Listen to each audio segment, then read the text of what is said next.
نحمده ونصلي على رسوله الكريم أما بعد أعوذ بالله من الشيطان الرجيم بسم الله الرحمن الرحيم وحاجه قومه قال تحاجوني في الله وقد هداني ولا أخاف ما تشركون به إلا أن يشاء ربي شيئا وسع ربي كل شيء علما أفلا تتذكرون وكيف أخاف ما أشركتم ولا تخافون أنكم أشركتم بالله ما لم ينزل به عليكم سلطانا فأي الفريقين أحق بالأمن إن كنتم تعلمون الذين آمنوا ولم يلبسوا إيمانهم بظلم أولئك لهم الأمن وهم مهتدون وتلك حجتنا آتيناها إبراهيم على قومه نرفع درجات من نشاء إن ربك حكيم عليم ووهبنا له إسحاق ويعقوب كلا هدينا ونوحا هدينا من قبل ومن ذريته داود وسليمان وأيوب ويوسف وموسى وهارون وكذلك نجزي المحسنين وزكريا ويحيى وعيسى والياس كل من الصالحين وإسماعيل واليسع ويونس ولوطا وكلا فضلنا على العالمين ومن آبائهم وذرياتهم وإخوانهم واجتبيناهم وهديناهم إلى صراط مستقيم ذلك هدى الله يهدي به من يشاء من عباده ولو أشركوا لحبط عنهم ما كانوا يعملون أولئك الذين آتيناهم الكتاب والحكم والنبوة فإن يكفر بها هؤلاء فقد وكلنا بها قوما ليسوا بها بكافرين أولئك الذين هدى الله فبهداهم اقتده قل لا أسألكم عليه أجرا إن هو إلا ذكرى للعالمین۔ ابھی آپ نے سورہ انعام کی آیت 80 سے 90 کی تلاوت سماعت فرمائی۔ ان آیتوں کا ترجمہ اور تفسیر اس طرح ہے: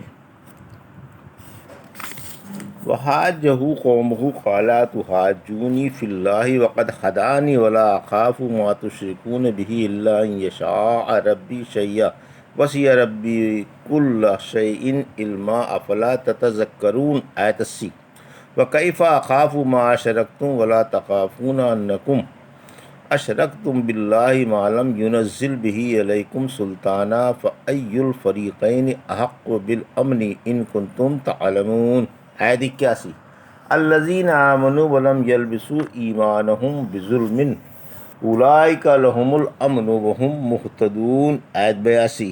وتلک حجتنا آتیناها ابراہیم علی قومہ نرفع درجات من نشاء ان ربک حکیم علیم۔ آیت 83۔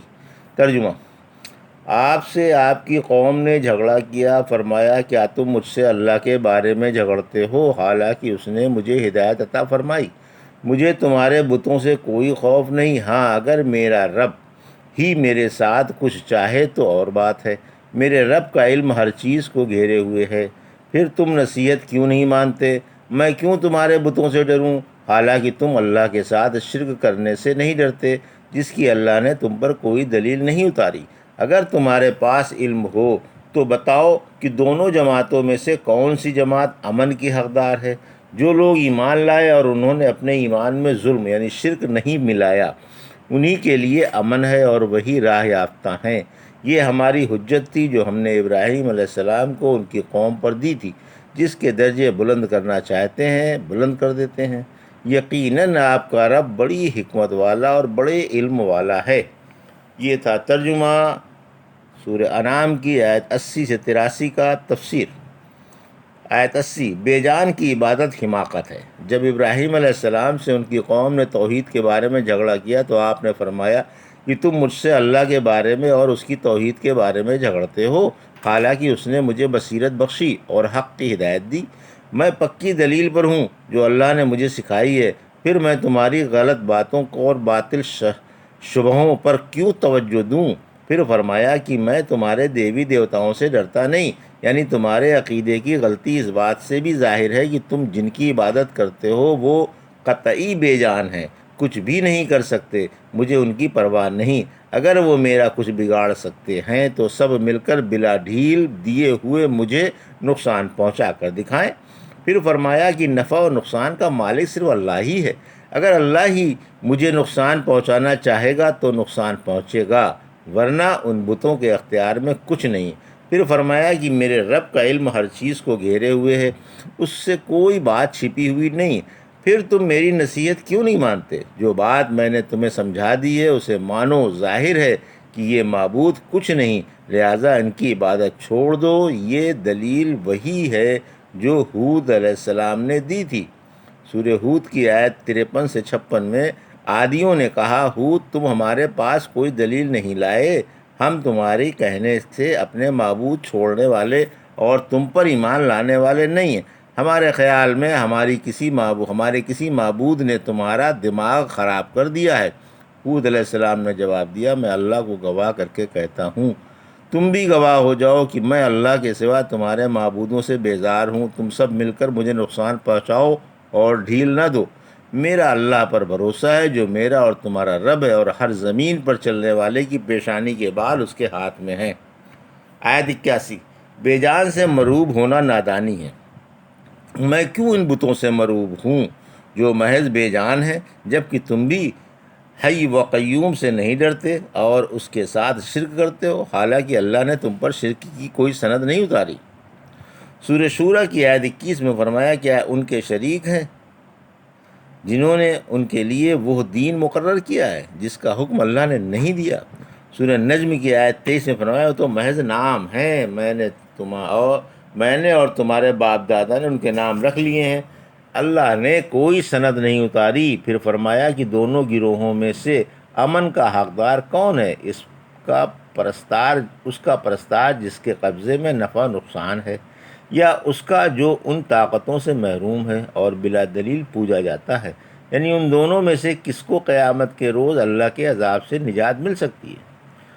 آیت 82، توحید ہی باعث نجات ہے، یعنی جنہوں نے خالص اللہ کی عبادت کی جو اکیلا ہے اور جس کا کوئی شریک نہیں اور اللہ کے ساتھ کسی کو شریک نہیں کیا، قیامت کے روز انہی کو امن ملے گی اور وہی دنیا اور آخرت میں سیدھی راہ پر ہیں۔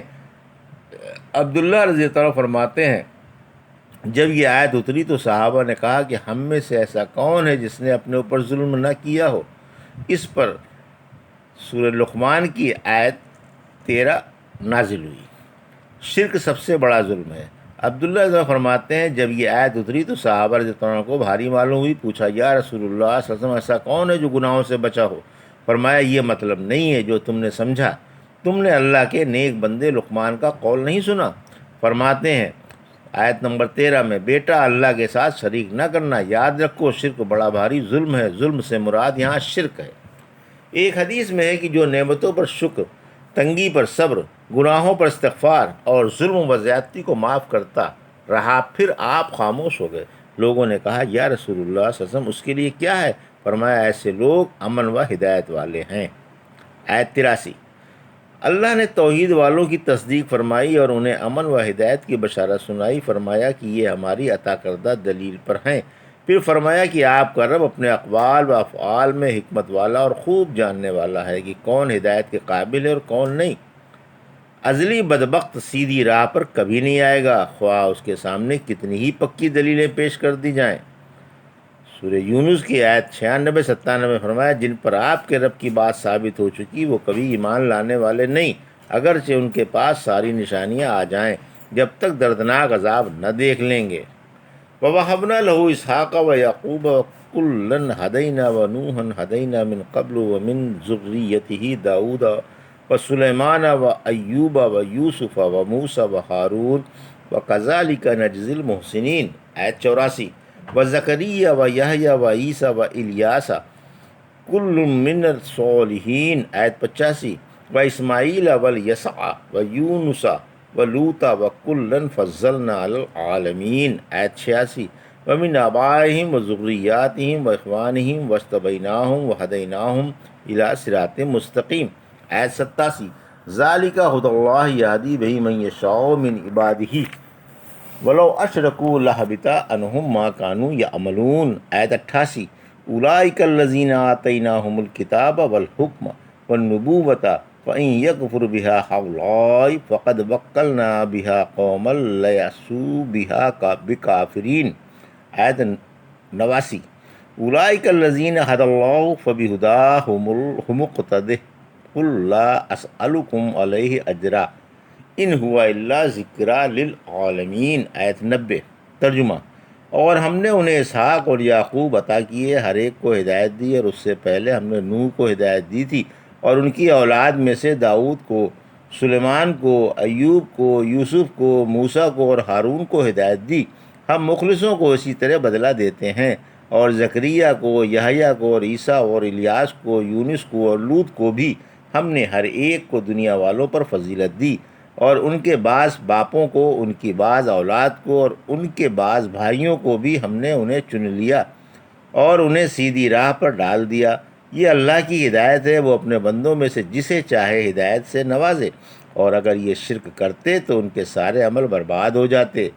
انہی کو ہم نے کتاب، حکمت اور نبوت دی، اگر یہ نبوت کی ناشکری کریں گے تو ہم اسے ایسی قوم کو سونپ دیں گے جو اس کی ناشکری کرنے والی نہ ہوگی۔ انہی کو اللہ نے ہدایت دی، آپ انہی کی ہدایت کی پیروی کریں۔ آپ فرما دیں کہ میں تبلیغ پر تم سے مزدوری نہیں مانگتا، قرآن تو جہان والوں کے لیے نصیحت ہے۔ یہ تھا ترجمہ آیت 84 سے 90 کا۔ اب تفسیر آیت 84 سے 87۔ خلیل اللہ کے بڑے بڑھاپے میں اولاد ہوئی۔ حق تعالیٰ فرماتا ہے کہ ہم نے ابراہیم علیہ السلام کو بڑھاپے میں، جبکہ وہ میں اپنی بیوی سارہ کے اولاد سے نا امید ہو چکے تھے، اسحاق عطا فرمایا۔ آپ کے پاس فرشتے آئے جو عذاب لے کر قوم لوط کے پاس جا رہے تھے، انہوں نے دونوں میاں بیوی کو اسحاق کی خوشخبری دی۔ سارہ کو سن کر بڑا تعجب ہوا اور کہنے لگی، سورہ ہود کی آیت 82-83، ہائے کیا میرے بڑھاپے میں بچہ ہوگا اور یہ میرے شوہر بھی بوڑھے ہیں؟ یہ تو ایک حیرت انگیز بات ہے۔ فرشتوں نے کہا، کیا تم اللہ کے حکم پر تعجب کرتی ہو؟